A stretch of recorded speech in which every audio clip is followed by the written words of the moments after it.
Bitun es mi compañía actual donde trabajo. Es una compañía que creamos después de Pocoyo, de lo que hablábamos de hacer, de la compañía que hacíamos Pocoyo, y desarrollamos videojuegos free to play. Principalmente gracias a la distribución digital y al modelo de free to play, pues el estudio es como vivimos y como de lo que nos ganamos la vida, haciendo juegos gratuitos y vendiendo objetos virtuales dentro de esos juegos.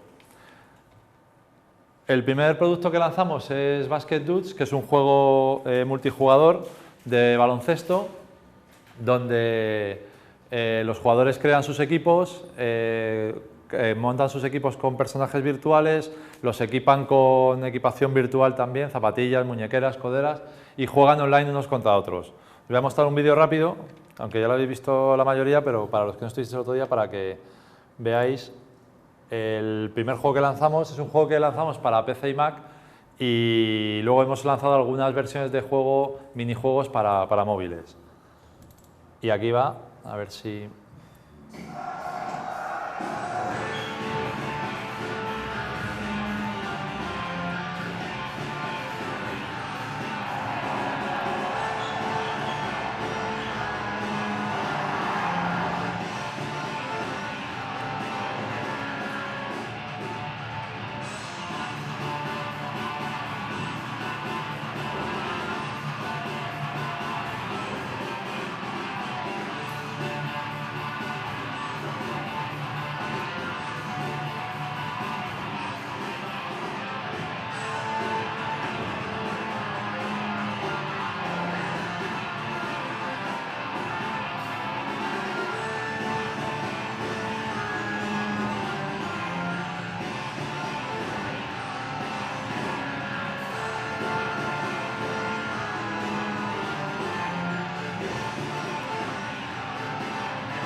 Bueno, pues este es uno de los juegos que hacemos. Ahora estamos trabajando en otros diferentes juegos, bueno, como uno de fútbol, se llama Soccer Kicks. Este lo lanzamos la semana pasada para Google Play y próximamente para iOS, cuando Apple Store tenga bien darnos el OK.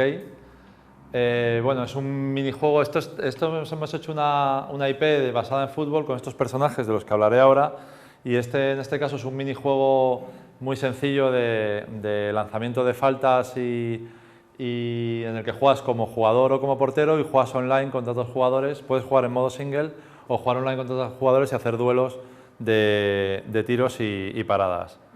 A su vez, en este producto, os muestro esto rápido porque ahora vamos a enseñar los personajes y eso. Estamos desarrollando otro juego con la misma franquicia, basado en, bueno, es una estética igual que el juego anterior, pero es un juego táctico para tablets y para móviles, basado en mecánicas tipo Magic, tipo Hearthstone, pero con la excusa del fútbol para jugar. Y luego, bueno, pues hacemos otra serie de cosas, como algunos, estamos haciendo un juego de golf, mezclando juegos de tablero virtuales y golf, y algunas locuras más que, bueno, juego de exploradores, para no liarme, pues ahí es básicamente lo que hace la compañía. Lo que quiero hablar hoy un poco es cómo generamos. Habéis visto que Basket Dudes tiene una estética bastante personal y bastante extraña para ser un juego deportivo. En cuanto piensas en hacer juegos deportivos, siempre te intentas ir un poco a la simulación, a la parte un poco más real, y nosotros hicimos un juego en el que actualmente ya tenemos alrededor de 1.200.000 usuarios que han pasado por el juego, y queríamos hacer un juego que tuviera recorrido, no dejarlo en el mundo del juego casual de jugar un tiempo, sino que en este juego tiene mucho de... realmente lo llevamos a un punto en el que intentamos hacer un juego de rol metido en el disfraz de un juego de deportes. Los jugadores suben de nivel, tu equipo sube de nivel, los puedes equipar, las equipaciones te cambian las características de los personajes, y además al acabar los partidos tienes hasta incluso el looteo típico, donde se abre tu cofre y consigues cosas como habéis visto en en el tráiler. Entonces intentamos hacer un juego que tuviera una estética especial, pero que permaneciera mucho tiempo, que los jugadores permanecieran mucho tiempo en el juego, porque básicamente una de las características o los desafíos del free to play es conseguir la atención suficiente de tus jugadores para que, llegado el momento, algunos, un porcentaje pequeño, paguen por elementos dentro del juego. Entonces, trabajamos mucho la estética para intentar hacer un universo que fuera muy reconocible y que los jugadores lo pudieran hacer suyo, y eso a su vez nos trajo algunos problemas de animación y algunos problemas luego de puesta en marcha que ahora os contaré. A su vez, con el juego de fútbol intentamos hacer lo mismo, llevando la estética de los personajes un poco más elevada de edad. Os voy a enseñar un tráiler del juego de fútbol para que veáis un poco los personajes en movimiento, y ahora os cuento las movidillas que también hemos tenido aquí.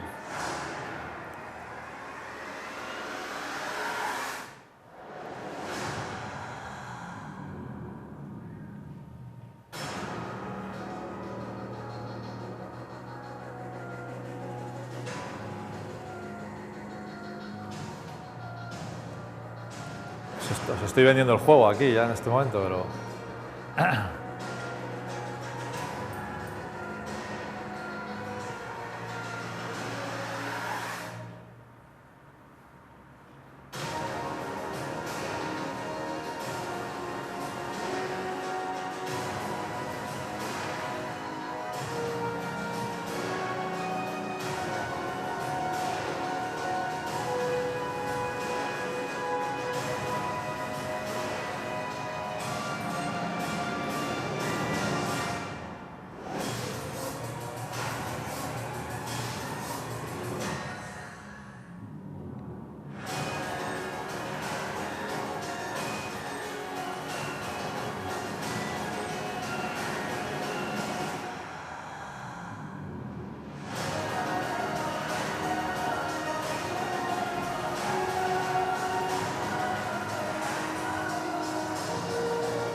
Bueno, la parte de la publicidad me la ahorro.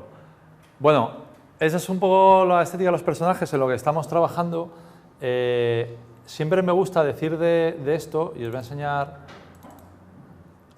Aquí hay mucha gente que está ya en la industria, está trabajando, son profesionales, entonces hay algunas cosas que probablemente diga que ellos ya las tienen interiorizadas, pero generalmente a los alumnos y a la gente con la que hablo un poco sobre el tema de diseño de personajes y todo eso, intento siempre hacer recordar que cuando vemos esto, o vemos los personajes que tenemos diseñados, claro, el camino hasta llegar a esto, muchas veces cuando vemos algo y tomamos referentes, intentamos en un solo paso estar aquí.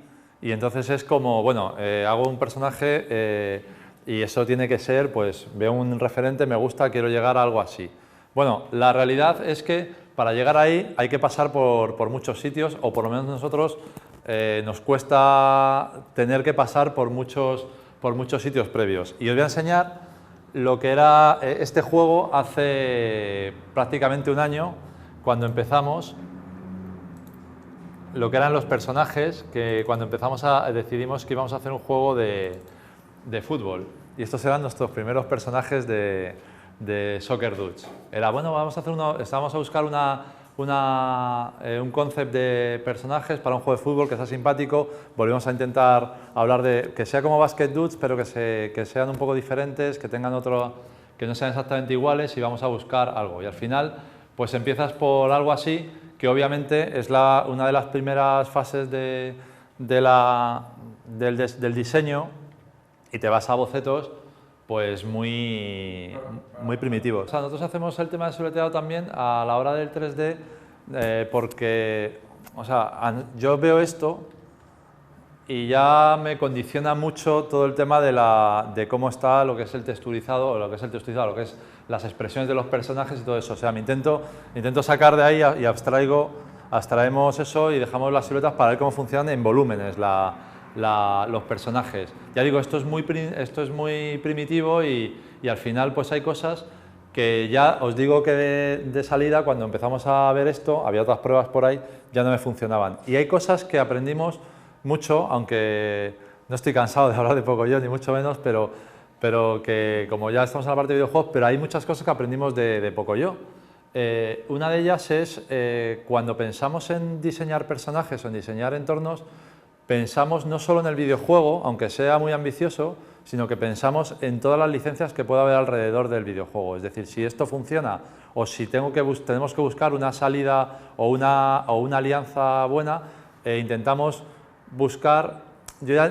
esto es una deformación por Pocoyo probablemente, pero ya no pienso en los personajes como personajes para el videojuego, sino que pienso en los personajes para el videojuego, pero pienso en los juguetes, pienso en todas las aplicaciones que pueden tener esos personajes fuera de ahí. Entonces, aquí ya estas piernas ya no me funcionaban, entre otras cosas porque ya las sufrimos con Pato de Pocoyo y nos mataron a Pato en su momento cuando empezamos a hacer Pocoyo, y fue uno de las causas en las que casi Pato no existe en Pocoyo, porque las piernas que habíamos diseñado eran así y la juguetera con la que trabajábamos en Pocoyo, que era Bandai, decía que producir eso era muy complicado, se rompía fácilmente, para niños no funcionaba, entonces, pues bueno, claro, esto es de formación profesional, pero hay decisiones que empezamos a tomar que dijimos, uy, esto no nos gusta, tiene que ir un poco más a volúmenes más grandes. En Pocoyo tenemos una parte que no siempre pasa en los videojuegos, bastante buena, que fue una fase de preproducción bastante intensa. Entonces, todas las decisiones antes de salir se tomaron. De hecho, si queréis luego os enseño el piloto de Pocoyo para que veáis el Pato cómo era principal, y os cuento la anécdota del día que quisieron matar a Pato. O sea, bueno, el día que Pato murió, de hecho, o sea, luego lo contaré.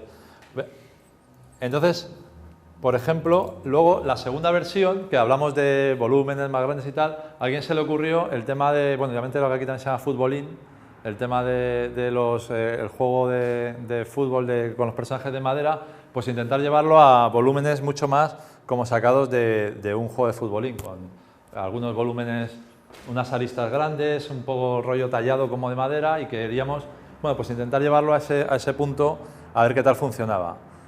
Y bueno, a nivel de movimiento, a nivel de poses y a nivel de morfología no iba mal, lo que nos fallaba mucho era esto, que esto también lo contaré, lo que nos pasaba en Pocoyo, que es el alma del personaje. O sea, al final es, bueno, si tenemos que hacer 80 personajes, en Basket Dude hay 90 personajes o 96 jugadores ya, y tienen que transmitir algo, ya se nos hacía difícil, que con esa, ya en la prueba era como, bueno, ahí trabajar con esa cabeza ya no nos gustaba.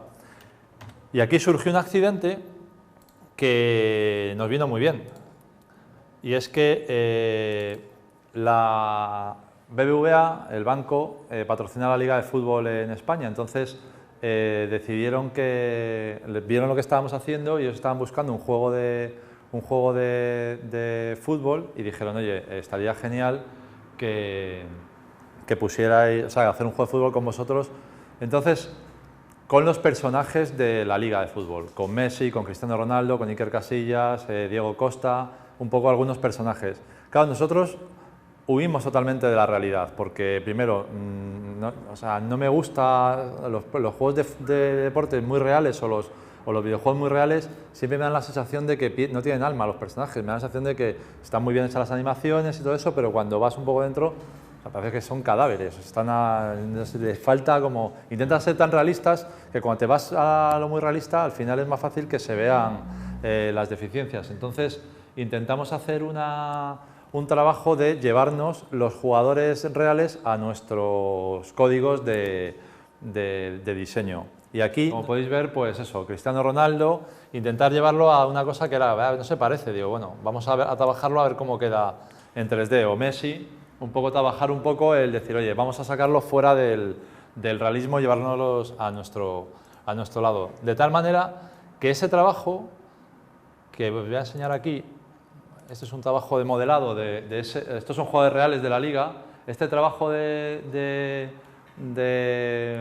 sacar estos jugadores reales y modelarlos ya nos llevó a un sitio que nos gustaba más. O sea, ya empezamos a intentar además que tuvieran unas proporciones determinadas y que se parecieran un poco a jugadores de fútbol, y ya nos llevó a un sitio que nos gustaba bastante más. Entonces, a raíz de eso, que fue, o sea, yo creo que si BBVA no hubiera aparecido, pues a lo mejor hubiéramos tenido más problemas para encontrar la estética, porque huíamos siempre de irnos a los jugadores reales e intentar hacer los nuestros. Pero ya con esto ya empezó a funcionar bastante bien lo que hacíamos y salió algo como esto.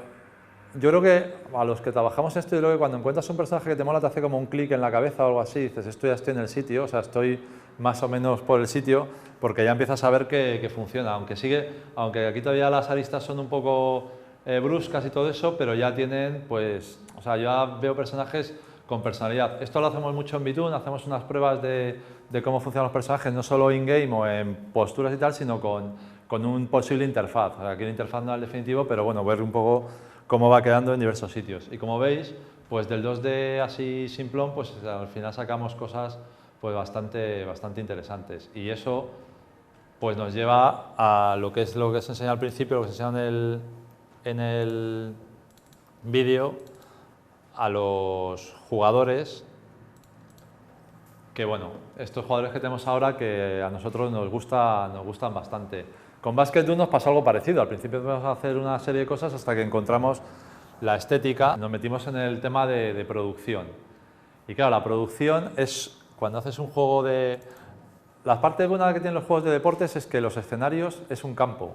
Eso es una parte, cuando dijimos vamos a hacer un juego de deportes que sea un juego de rol, pero la parte buena de nuestro, a nivel de producción, es que nuestro universo es una cancha de baloncesto o un campo de fútbol. O sea, que no tienes que hacer grandes universos, no eres World of Warcraft, no tienes ahí diseños de niveles, o sea, es una parte que está bastante bien, te ahorras bastante trabajo ahí.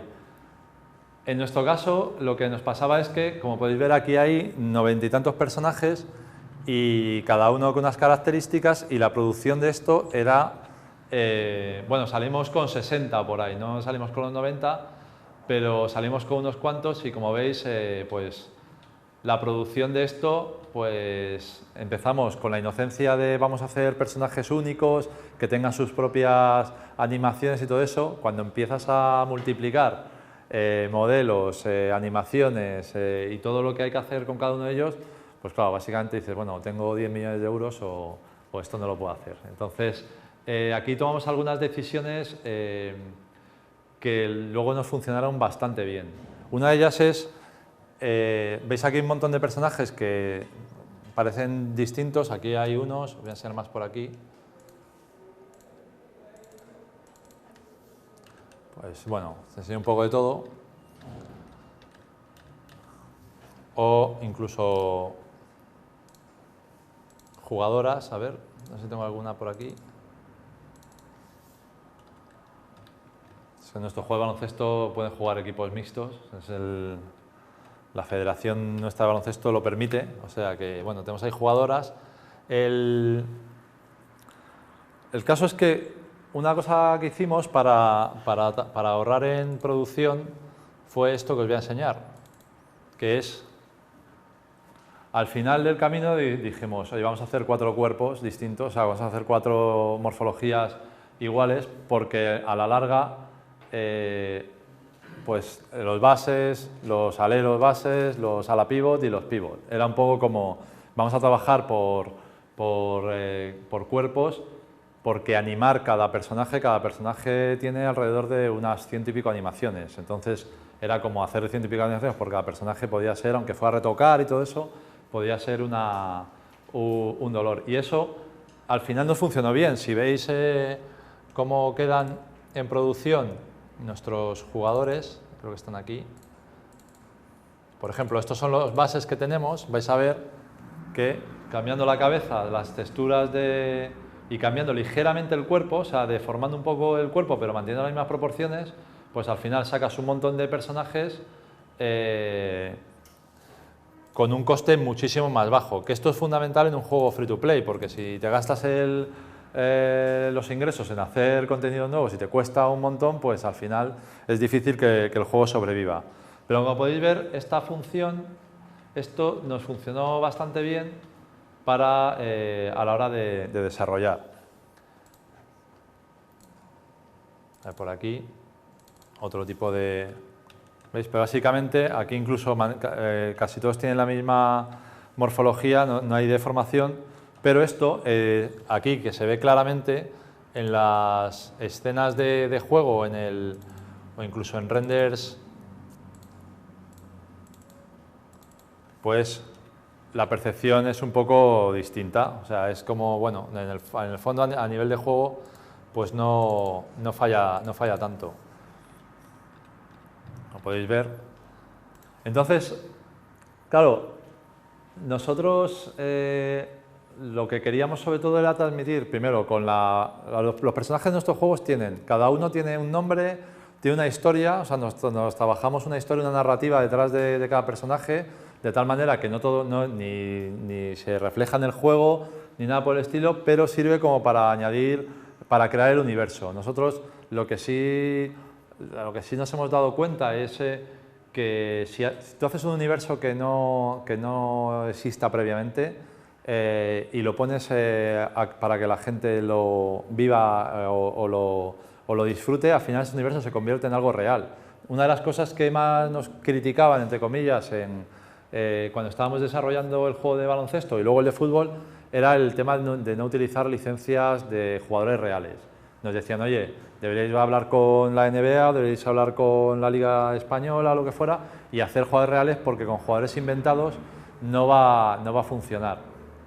Y sin embargo, la realidad es que una vez que los tienes, funciona mucho mejor que con los jugadores reales, porque la gente que juega el juego, los jugadores ya los hace suyos y los hace reales. De hecho, contaba el otro día una anécdota, la voy a repetir aquí, que en el foro de nuestro juego, la gente viene gente nueva y pregunta qué jugadores tiene que fichar. Oye, dudo entre Numlock y Magic Croissant como escolta, porque tengo este dinero y me lo quiero gastar uno de los dos. ¿Cuál ficho? Y la gente lo que hace le contesta es, bueno, Magic Croissant es muy bueno, pero no te lo recomiendo porque en los partidos clave desaparece y no juega para el equipo, es muy egoísta. En cambio, Numlock entonces empiezan a darle una personalidad a los jugadores o a darle unos atributos que nosotros no hemos trabajado en ellos, pero que los jugadores lo hacen reales, le dan una personalidad extra a la que le ponemos nosotros, pero nosotros ponemos la base para que eso sea creíble. O sea, sí, vale. Y como podéis ver, cada jugador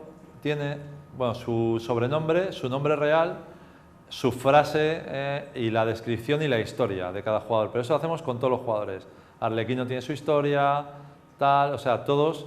Esto en la web te puedes pasar un rato leyendo lo que es cada jugador y la historia de dónde proviene. Esto no tiene reflejo en el juego, no hay nada de aquí, salvo esto que son las estadísticas, y que esto sí que es lo que tienes que aprender a manejar de tus jugadores para formar un equipo compensado. Esto es simplemente pues contextualizar al jugador dentro de un universo que nos hemos creado. Y la verdad es que esto hace mucho la diferencia de no hacerlo. O sea, el tener Magic Croissant, al final el jugador lo hace como, pues eso, para que diga que si es muy egoísta, que si además Magic Croissant tiene un hermano en el juego y se llevan mal, entonces pues ya supongo que de ahí alguno pensará que este es el malo de los hermanos y eso. Entonces, pues bueno, aquí hay un montón de cosas que ayudan a que el personaje se haga más real. Luego, lo que nos encontramos una vez que diseñamos nuestros personajes en el juego era que estaban muy bien, pero para un juego de baloncesto en 3D, animarlos, había algunas cosas que funcionaban bien, pero otras que eran imposibles. Por ejemplo, lo que más guerra nos dio fue el tema de en el baloncesto tú pillas un balón y vas a tirar a la canasta y haces este movimiento y tiras así. Y tiras así si no tienes una cabeza que es así y unos brazos que son así, que cuando levantas pues entonces no puedes hacer el movimiento normal. Con lo cual tuvimos que hacer algunas trampas en cuanto a animación, pero que sin embargo luego quedan bien. Por ejemplo, los jugadores de básquet levantan el balón y tiran desde aquí.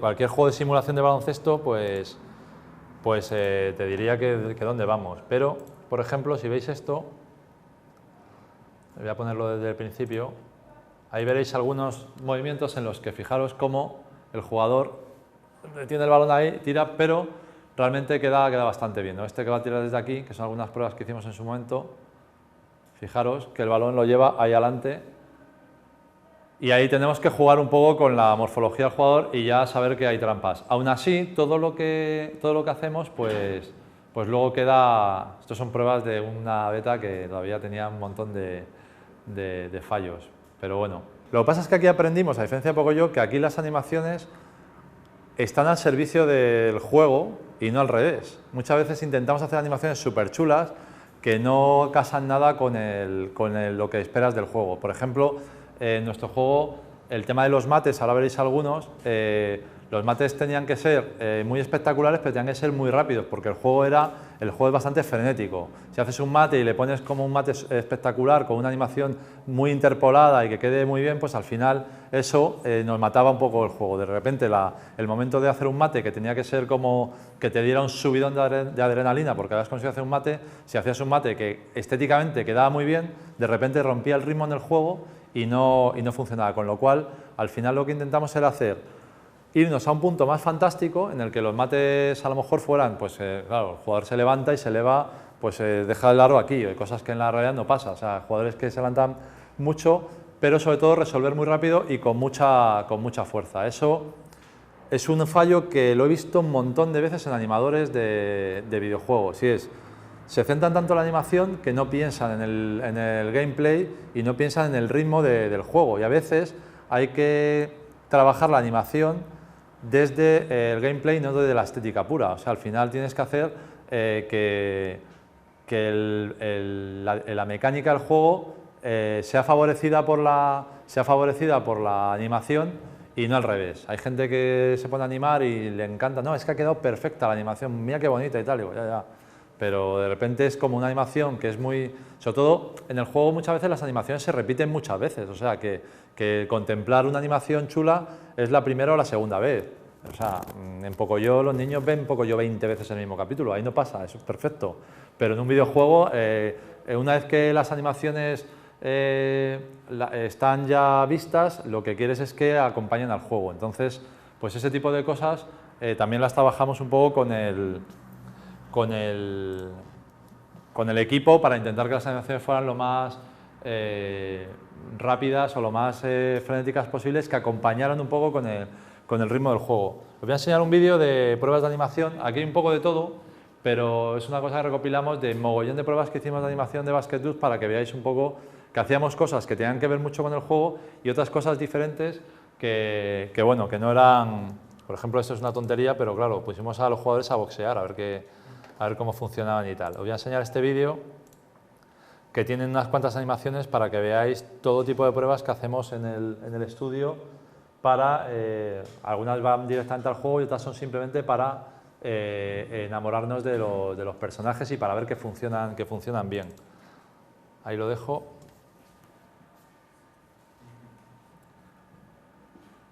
¿Ves? Aquí ver un poco... Bueno, aquí hay algunas trampas en las que los balones que pasan por debajo de las piernas, algunos tienen menos espacio que el diámetro del balón, con lo cual hay que trampear un poco. Pero bueno, estos son, ya digo, bueno, eso no está en el juego obviamente. Aquí mirar todo como muy rápido, los mates, fijaros ahí. Sobre todo los mates ahora son más rápidos además, pero bueno, la subida y la bajada la hacemos como muy explosiva.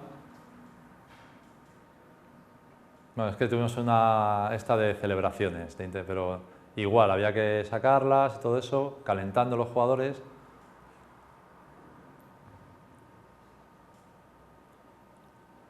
Pues eso, bueno, dejo ahí que corra un rato.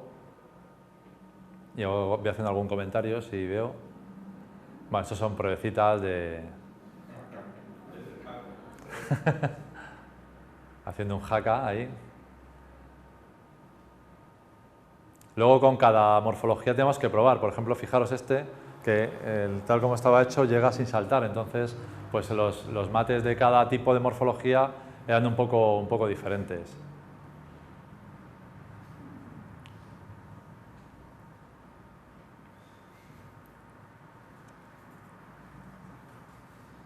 Esto luego es una pena porque la mitad de las cosas no están en el juego, pero son graciosas. Fijaros, ese por ejemplo es un mate un poco más... Voy a poner un pelín ahí.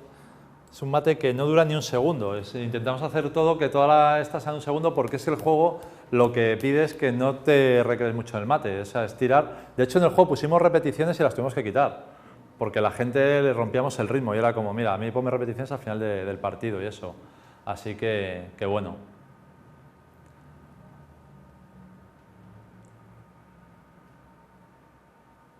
Fijaros, esa es súper frenética, esa animación. Y luego, pues jugar, ahí hay un montón de trampas en la animación, porque lo que digo, cuando pillas un rebote, pues el pillar un rebote, teníamos el problema de las cabezas, que era como, el rebote no lo podías pillar aquí, lo tenías que pillar aquí adelante, entonces hay como algunas trampas de frames que nos saltamos, esto que aprendimos mucho también en Pocoyo, si veis la animación de Pocoyo no es nada interpolada, sino que tiene mucho corte y mucho quiebro y eso pues nos funcionaba bastante bien. Entonces, ya digo, eso son un poco los problemas que nos encontramos en la producción, que la forma de salir de ellos teníamos que mirar por dos vías. Era, primero, que el juego quede bien, que quede perfecto. Mira ese mate que va ahí, se para un poco ahí, pero muy rápido. Pero sobre todo eso, que lo que el prototipo respira, porque cuando empezamos a hacer este juego, todo lo que era el prototipado, no había la mitad de personajes, ni la mitad de animación, ni nada por el estilo. Era jugar, básicamente, probar el juego con muy poco visual. Era más que el juego fuera divertido, que quisieras ir de un lado a otro, tirar canastas, meter canastas. Cuando ya tienes el prototipo hecho y empiezas a meter el arte, el empezar a jugar con las animaciones a veces te destruye el gameplay. O sea, si empiezas, lo que digo, si tienes un animador que el ritmo en el que está haciendo sus animaciones no casa con el gameplay, lo destruye. Y eso creo que lo hemos sufrido todos los estudios. Generalmente game design va por un lado, programación va por otro y arte va por otro. Cada uno, al juntarlos y que todos sean sensibles a lo que se quieren contar, cuesta bastante trabajo. Y luego otra cosa que hicimos es, con lo que os enseñé antes, las cuatro morfologías que hicimos, lo que hicimos fue un montón de animaciones para cada morfología y a cada personaje les poníamos unas sí y otras no. Es decir, para que no tuvieran todos el mismo juego de animaciones y que fueran clones con solo la cabeza, que es en el fondo lo que son, esas animaciones las intercalábamos entre personajes. De hecho, hacíamos como subconjuntos de animaciones para personajes, de tal manera que aunque tenías un número reducido de animaciones, al utilizar juegos distintos en cada personaje, pues la percepción es que cada personaje es diferente. Y de hecho, hacíamos algunas animaciones especiales para los jugadores más valiosos de los equipos y todo eso, le hacíamos algunas animaciones, 2 o 3 personalizadas para provocar un poco también la sorpresa del jugador. Por ejemplo, el arranque de alguno, pues en vez de empezar a botar, pues a lo mejor el arranque de alguno en un momento dado pues se la pasa por detrás y arrancaba así. Entonces conseguías un poco bueno, dotarles todavía más como de una especie de autenticidad, de ser únicos a cada uno de los personajes, cuando en el fondo lo que haces es tienes un pool de cuerpos y de animaciones y los vas poniendo de la mejor manera posible, como si fueran marionetas de Jim Henson, que le vas poniendo los ojos y tal, y lo vas... Pues eso ya digo, nos funcionó bastante bien y nos ahorró un montón de tiempo y de coste de producción. Y no sé por dónde seguir, o sea, quería contar a lo mejor lo de Pocoyo ahora, que hemos hablado antes del pato, pero no sé si tenéis alguna duda sobre esto y si queréis... Ya os digo, para mí lo más importante es, y esto nos funciona muy bien, lo que os he dicho antes, cuando pensamos en los personajes o pensamos en el arte, pensamos en no solo el videojuego, sino en todo lo demás, en todo lo que le rodea. Si hay una serie de animación después, si hay una juguetera que va a vender los juguetes, porque a diferencia, Pocoyo, el éxito de Pocoyo dependía en gran medida de los juguetes y de las licencias. Hoy en día, animación en televisión no te pagan un desarrollo de animación como para que el esfuerzo que has hecho te merezca la pena.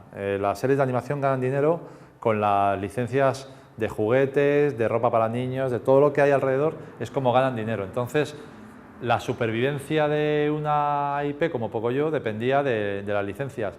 En el videojuego, un videojuego con éxito, si tienes un videojuego y consigues ganar mucho dinero con el videojuego, tener muchos usuarios, Pues mirar Minecraft, 2.500 millones, los juguetes te da igual. En el fondo es algo que no es que te vas a decir, bueno, es que voy a hacer los juguetes y depende de los juguetes, o tener una serie de animación, te da igual.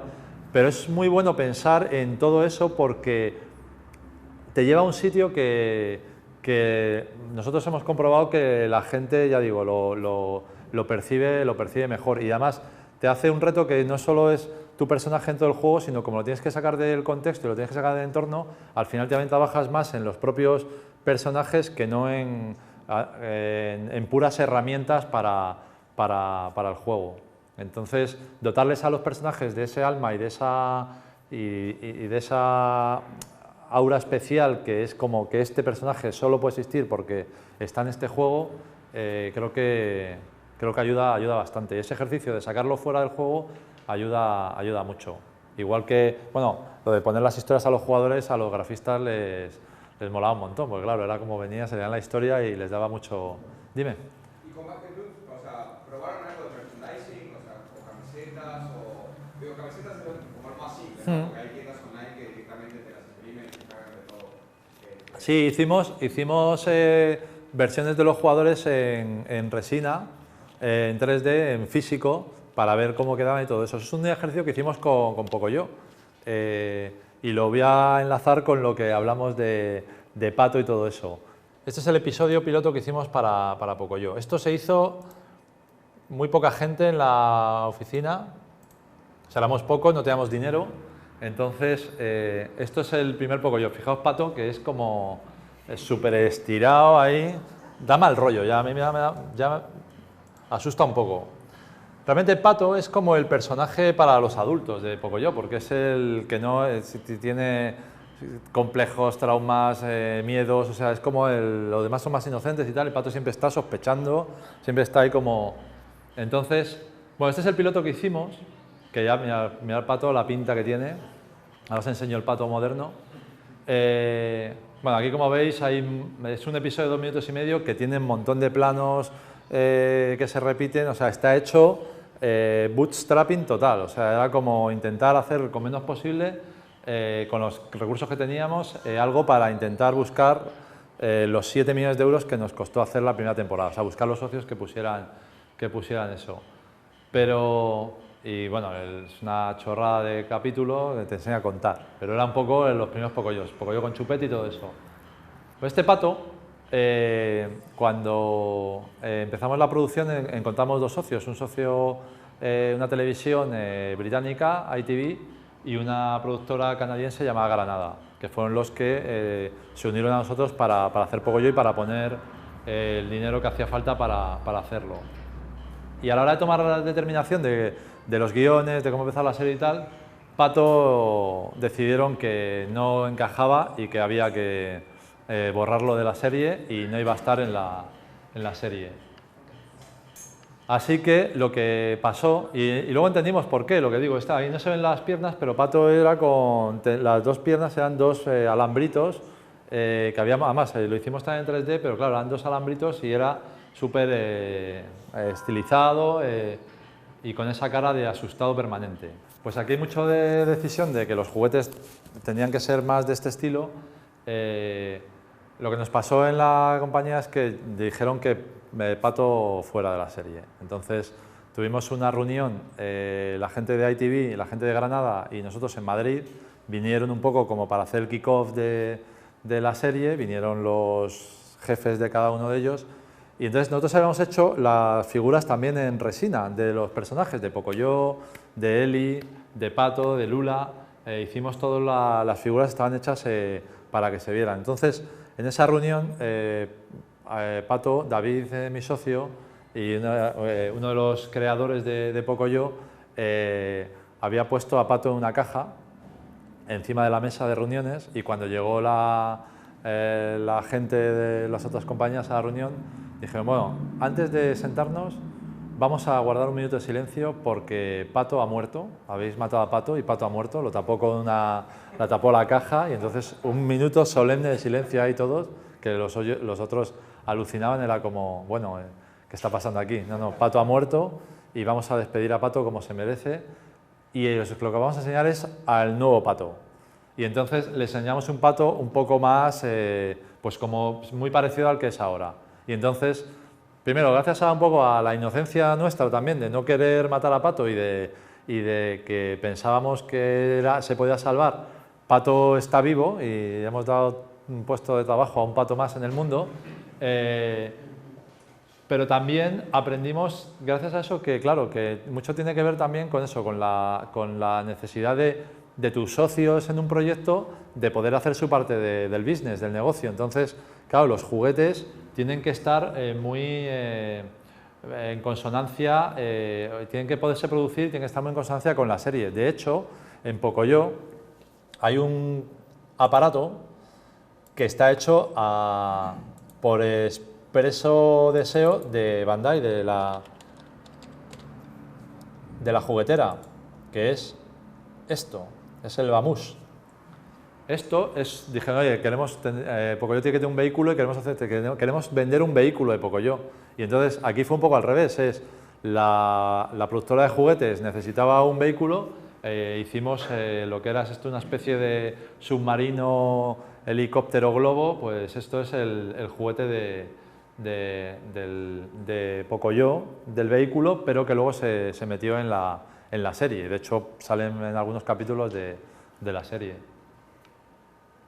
Y eso es un poco, ya digo, lo que os decía, el salir también del entorno donde estás te ayuda a tomar decisiones que no te atan tanto al propio producto, sino que te permite, sobre todo a los personajes, sacarles fuera de contexto. Tampoco nos daban mucho feedback, de hecho Bandai, la verdad es que es un socio bastante bueno, fue un socio bastante bueno con esto. De hecho, hasta le devolvimos un pianito que de Pocoyo, dijimos que, porque venían al principio sobre todo a validar conjuntamente los juguetes, y devolvimos un pianito de Pocoyo y dijimos que había que remodelarlo porque en ese piano no se podía tocar la música de Star Wars, faltaban notas, entonces dijimos, oye, aquí falta una octava, esto no puede ser y tal. Fue bastante divertido y ahí los japoneses nos miran como, tienen razón, o sea, es como, ¿qué pasa aquí? Vámonos. O sea, que ahí fueron bastante buenos socios en ese sentido y aquí nos dejan bastante creatividad. Obviamente lo teníamos que luego chequear con ellos porque hay una parte de manufacturación, de crear esto en físico, que claro, pues tenía ciertos problemas. Entonces, aquí había mucho de David y de los creadores, sobre todo conceptualmente, y luego había un trabajo ya mucho pues eso, de los modeladores, de buscar algo que encajara con lo que se había pedido por parte de David y por parte de los creadores y que, ya digo, y que encajara bien en la serie y que luego nosotros suponíamos que se podía hacer más o menos, se podía fabricar, que luego ya venía esa parte de validación de los jugueteros. Empezamos a hacer el piloto, fuimos a nuestro primer MIPCOM. MIPCOM es una de las ferias más grandes en Europa de compra y venta de productos de televisión, ahí se juntan todas las cadenas, todas las productoras y todo eso. Al primer MIPCOM fuimos a que nos dieran pegatinas y a que nos regalaran bolsas, porque no sabíamos ni cómo funcionaba el mercado. Y el segundo ya pues empezamos a tener un poco de feedback bastante bueno y ahí ya conseguimos cerrar el acuerdo para empezar a producir, pero pasó cerca de 1 año y medio por ahí, que es el tiempo que, por ejemplo, nos pasó con Basket Dudes para empezar a desarrollar, porque Basket Dudes, la idea, cuando salimos de Zinquia, éramos 3 personas preparando el proyecto y preparando todo lo que era el previo, y hasta que levantamos la financiación para poder empezar a desarrollar el juego, pues pasó cerca de 1 año y poco. O sea que bueno, que los procesos de juegos... Basket Dudes es un juego que nos costó unos 700.000 euros, que ahora ya habremos gastado 1.100.000 o por ahí. O sea, era un juego que era, para lo que es hoy en día también un poco la escena de los videojuegos más independientes, era un juego bastante caro de desarrollar. Y claro, yo todavía con el mundo del videojuego no he visto el dinero, o sea que no puedo producir mis propios productos, o sea, tengo que buscar socios y todo eso. Team Fortress a mí es un juego que me encanta y me gusta mucho la estética, sinceramente,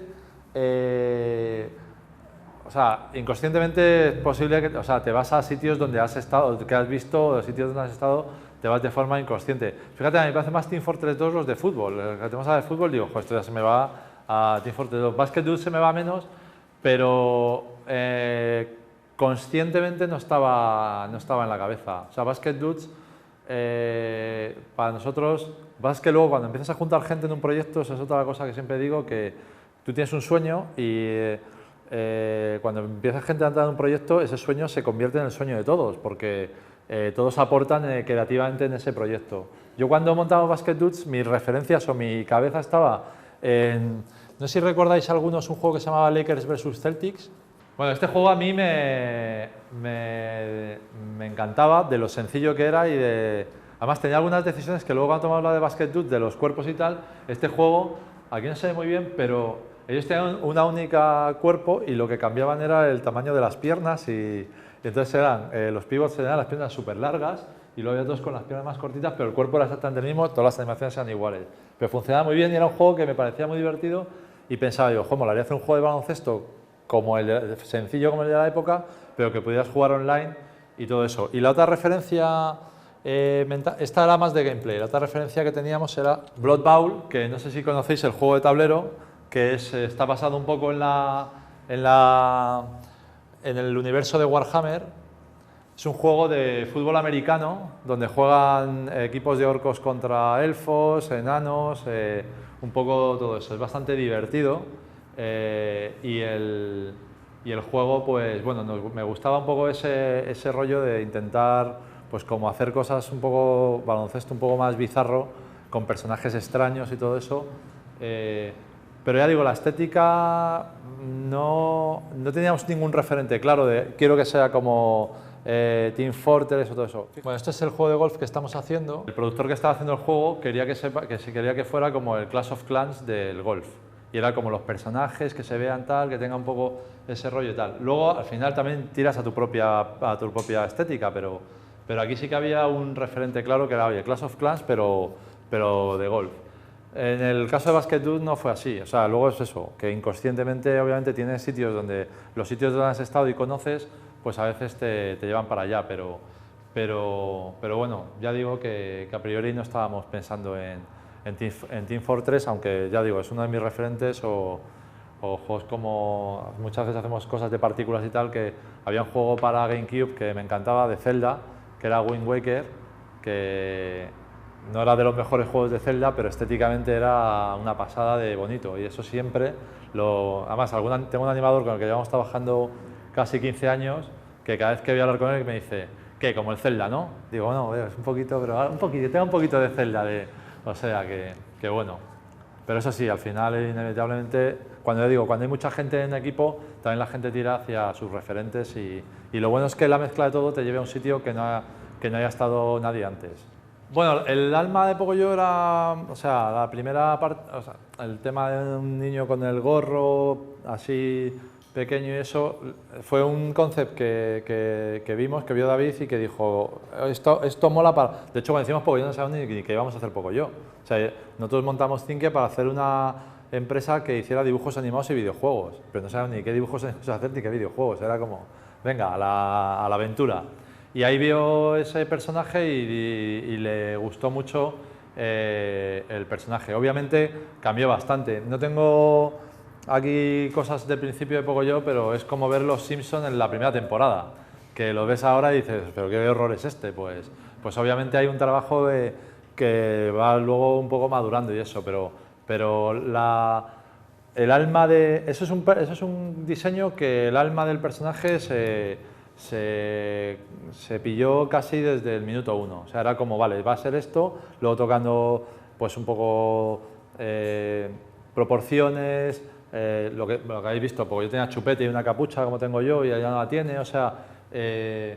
y luego el tema de la iluminación global, el tema de hacer ese render y que cayera con el motor de render que teníamos, esa estética de Pocoyo con iluminación global, ya dio un poco el punto donde iba a pivotar todo lo que sería el diseño posterior del personaje, el desarrollo del personaje posterior iba a pivotar en eso, en el muñeco, más o menos como se parece ahora, y sobre todo en el tipo de render que utilizamos. Ahí, por ejemplo, la técnica, o sea, la tecnología era una pieza donde se pivotaba a nivel creativo y era, o sea, vamos a utilizar este render porque nos mola y y eso, digamos, de alguna manera sujetaba el diseño de personaje alrededor de una feature tecnológica.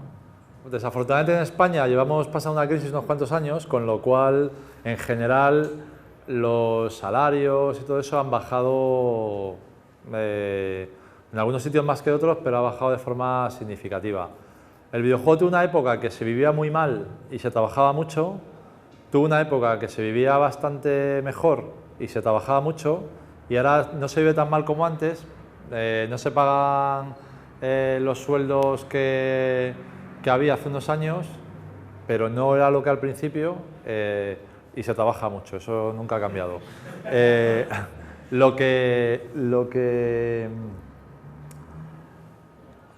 O sea, un estudio de programación puede vivir bien, o sea, clase media hablo, de que te puedas pagar tu alquiler de casa o tu hipoteca, puedas tener tu coche, puedas tener una vida normal, o sea, y si eres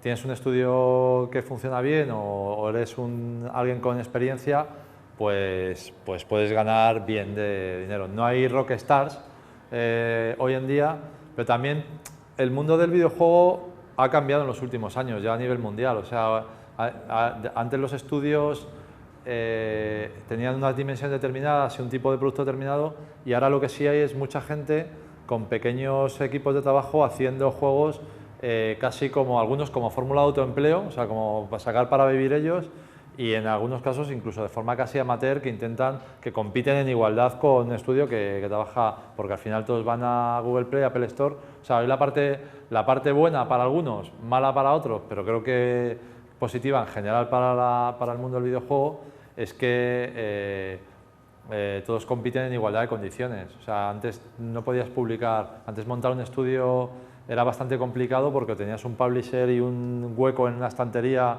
de una tienda de videojuegos, o no podías desarrollar producto. Hoy pueden desarrollar mucha gente. Pero bueno, no tengo todavía claro cuál es el nivel aquí, pero creo que es bastante similar. O sea, por lo que he hablado un poco creo que más o menos puedes vivir de lo que haces, pero también eso, si te sale mal un proyecto o dos, o sea, en España aparecen estudios y desaparecen de forma bastante rápida. Y hay gente que, de hecho, hay aventuras que haces una, no funciona, y los mismos de repente están haciendo otra por otro lado con uno más, o hay permutaciones entre profesionales y todo eso. Pero bueno, ya digo, es algo que creo que para vivir está bien. Sobre todo, como lo que nos mueve es la vocación, en el fondo creo que nadie, nos encantaría ser como la gente de Minecraft, pero creo que cuando hacemos un juego no pensamos en los posibles 2.500 millones de dólares de un Microsoft detrás. Cuando buscamos inversores o cuando nos preguntan, me han preguntado antes hemos ido a un canal de televisión a hablar y eso, y me preguntan, oye, ¿y cuál es el secreto del éxito y cómo funcionan las cosas? Digo, mira, esto no lo sé. Cuando me preguntan, ¿y cómo sé si esto va a funcionar?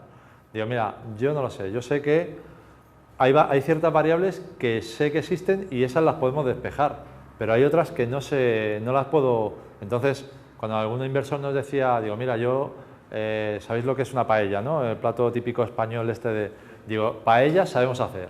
O sea, yo cocino una paella, la paella la sé hacer y creo que las hacemos bien. A veces te queda un poco más pasada, otras menos pasadas, pero tenemos el oficio y la paella la sé hacer.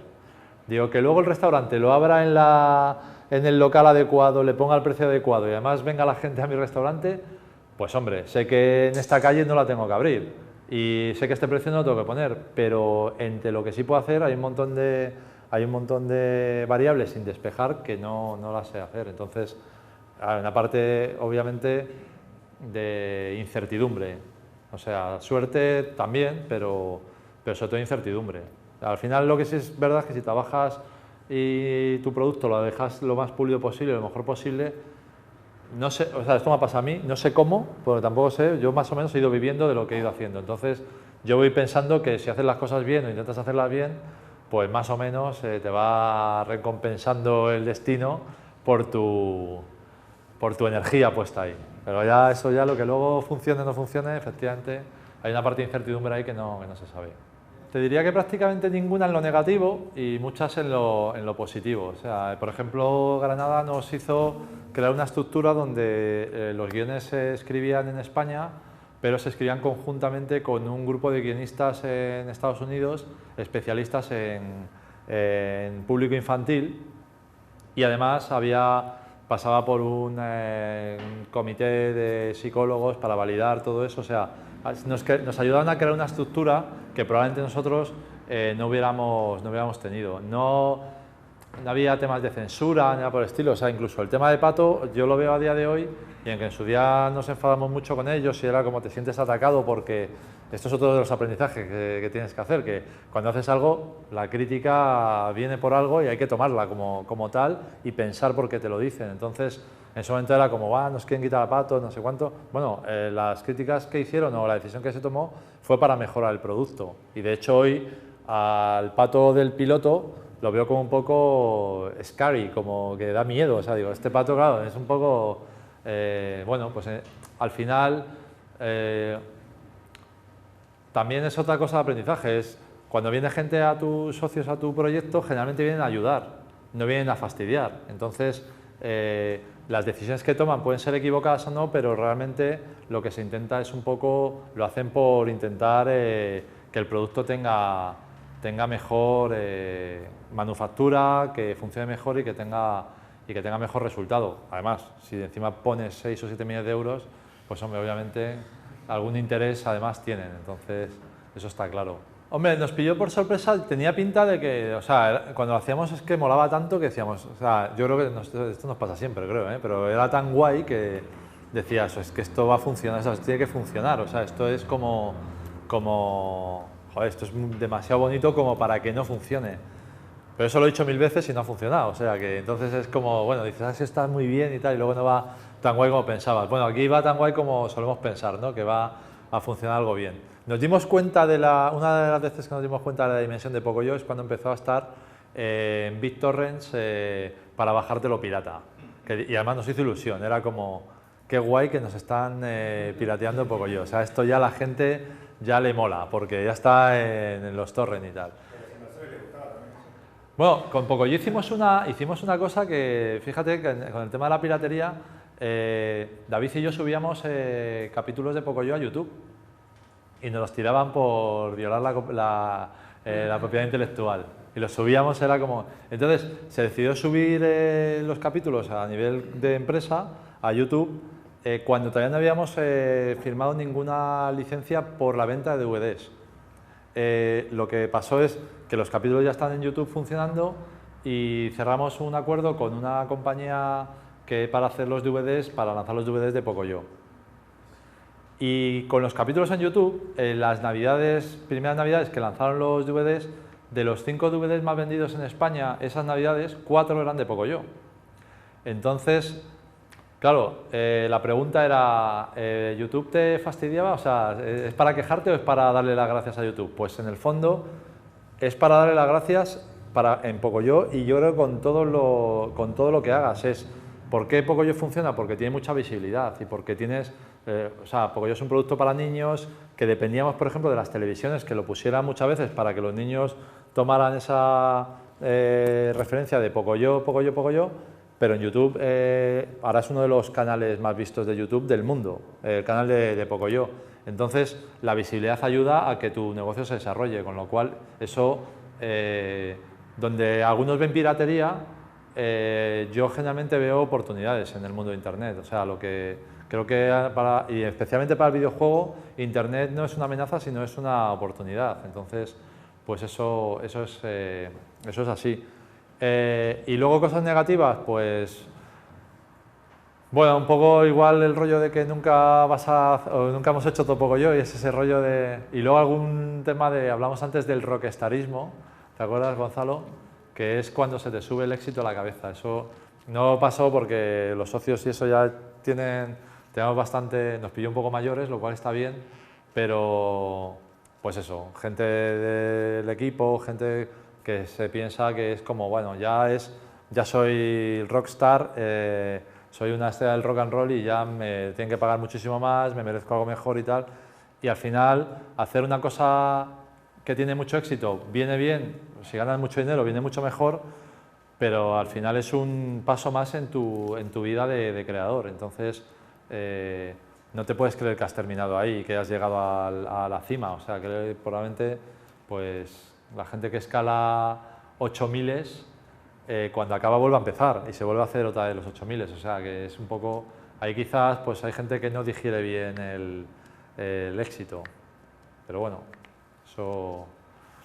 Hay que tener un éxito para no digerirlo, eso también está bien, pero bueno. La producción de Pocoyo fue bastante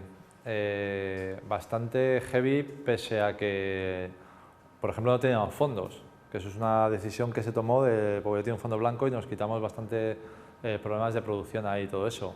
De hecho, la decisión de hacer fondo blanco era que no teníamos dinero para hacer fondos, sino si nos hubieran dado 70 millones de euros, a lo mejor habríamos hecho un poco yo con fondos y no había quedado tan guay. Eso es otro aprendizaje, que a veces no es tan importante la pasta como lo que quieras hacer. Pero sí, o sea, en el fondo un poco yo, la primera temporada eran 52 capítulos de 7 minutos. Si multiplicas 7 minutos por 52 capítulos, te sale bastante más metraje, bastante más horas que una película de animación de cine, que es 1 hora y media más o menos. Entonces, había un montón de trabajo que hacer ahí. O sea, de hecho, el pico de trabajo en Pocoyo llegamos a tenerlo como unos 120 empleados. Y en Basket Dudes el pico de trabajo que hemos tenido fueron unos 12-13 empleados. O sea que... por todos lados era más. Sí, era más complejo. No era más complejo, era más cantidad de trabajo. Probablemente Basket Dudes sea más complejo, a mí los videojuegos me parecen más complejo desarrollar porque tienes el punto de interactividad que... Cuando acabas un capítulo Pocoyo, son 7 minutos, lo has acabado, está ahí, ya siempre va a pasar de la misma manera. Con un videojuego es un poco diferente, entonces, pues eso. Pero sí, básicamente por delante es volumen de trabajo, no te diría complejidad, pero sí en volumen de trabajo.